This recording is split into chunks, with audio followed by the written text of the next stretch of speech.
Are you looking for more Christmas card ideas or simply ways to use your 6x6 pattern paper without making scraps? Hi, I'm Jess from JessCrafts.com, paper crafter of over 20 years and creator of paper busting templates that show you how to take patterned paper and make cards without patterned paper scraps. Today I'm using 6x6 paper busting template number 55 for A2 cards. So that means that I have a total of 60 ideas in all. Many of them are available for free at JessCrafts.com for turning 6x6 paper into A2 cards. I do have ideas for turning them into slimline cards, 5x7 cards. I have ideas for other paper sizes, 12x12, 8x8, 6x8, etc. Many ideas, many card sizes, many pattern paper sizes, because I love pattern paper and using it efficiently. So I have the Paper Rose Christmas Tree Farm Basics paper collection. I will be using this on another 6x6 paper busting template for Christmas cards, so I will be sure to link that because I think this was the one that I will share second. And this one needs some patterned paper that is pretty simple. It could be used in the background, can be used without cardstock mats, so I do need to be a little bit careful in my consideration for which paper I want to use today. I also want to think about a pattern paper that I am fine with either using just one side of it or both sides are pretty simple. So I think this is a good example.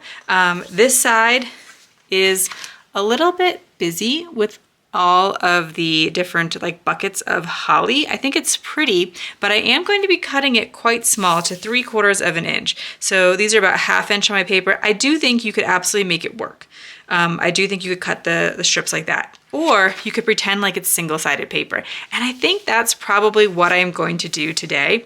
I am just going to treat it like single-sided paper. I do think this design is actually a really great one for single-sided paper because having lots of pieces tends to add some interest, and there's limited overlap. The overlap is pretty small here in the center. And this is going to be a place you probably add a sentiment or an embellishment, so you might not wind up even seeing too much of this patterned paper. Using tools like paper trimmers, please follow all manufacturer's safety instructions. We're going to start by cutting 1/2 inch off the bottom. This does work with directional pattern paper. My pattern paper is not directional, but that is something that you could keep in mind as you are cutting. So I'm going to cut 1/2 inch off the other side. The other side is directional, so I could just show that to you.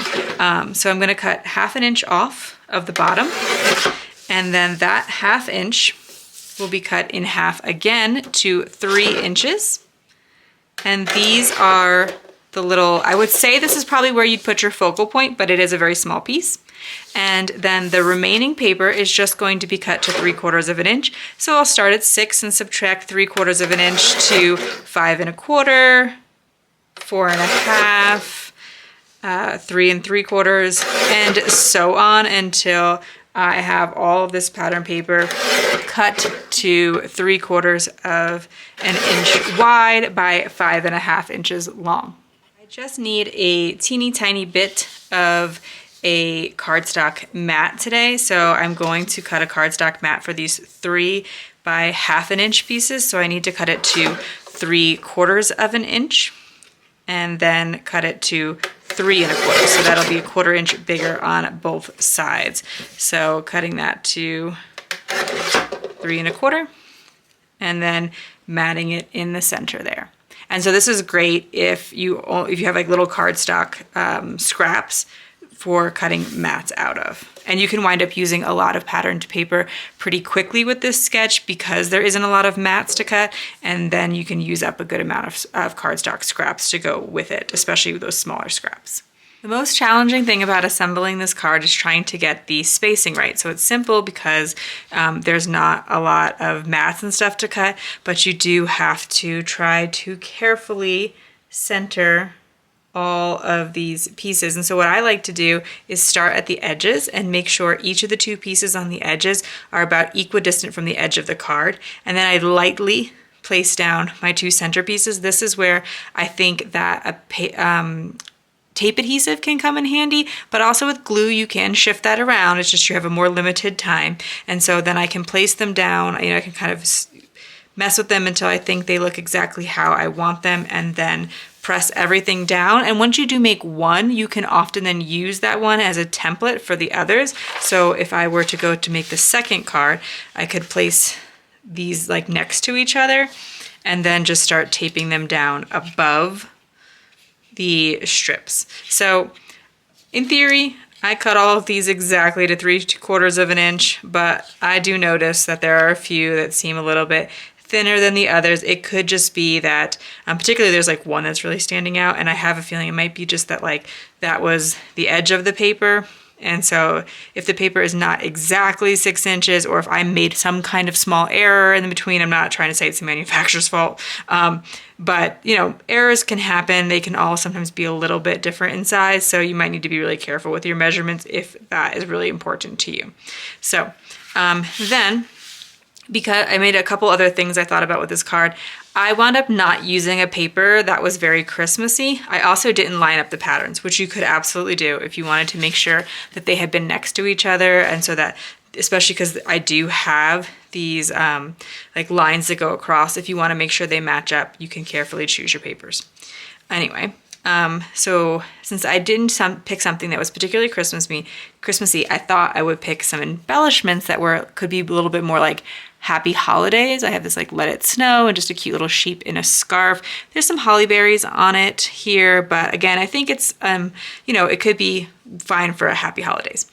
Then I did go with a craft card base, and that was because this is a pretty light background color here. So if I put it on a white card, it might not stand out as much, but that can be a personal preference. But that was my thought there. And then when I go to place my embellishment down, I was kind of thinking I could center it, which it does seem to work because there's a little bit of pattern paper sticking out on each side, or I could put it off to one side. And in that case, I would probably try to make sure that it was like overlapping the 3 different pieces, but I could also, you know, shift it a little bit more. I just kind of balancing things. I do think to help balance the sentiment here, or sorry, the embellishment here, I could add a sentiment to this side or another small embellishment.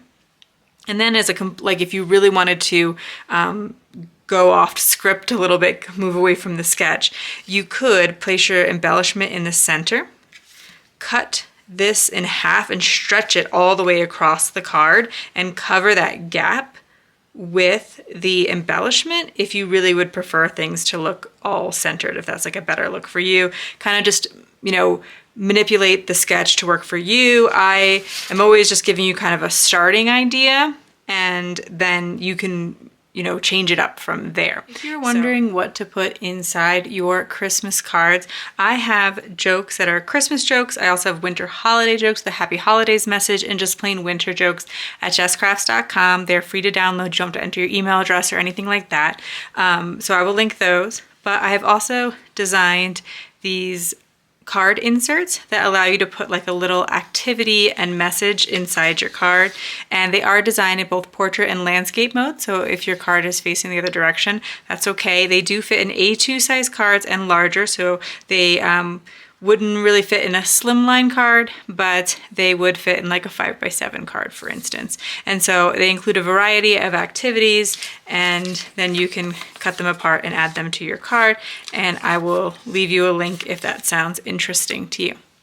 Ultimately, I decided to offset my embellishments, and here I even offset my 3x1/2 inch piece a little bit because I thought that ultimately is what worked best for the particular sentiments that I wanted to use, or the embellishments that I wanted to use today. So you can find this template in a pack in the Etsy shop, but I also have many free templates if you want to give them a try. I will link those in the video description as well.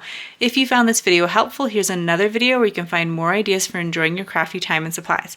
Let me know you like this video with a share to your crafty community, subscribe and click the bell so you don't miss the next template or tutorial, and check the video description for product links. See you in the next video.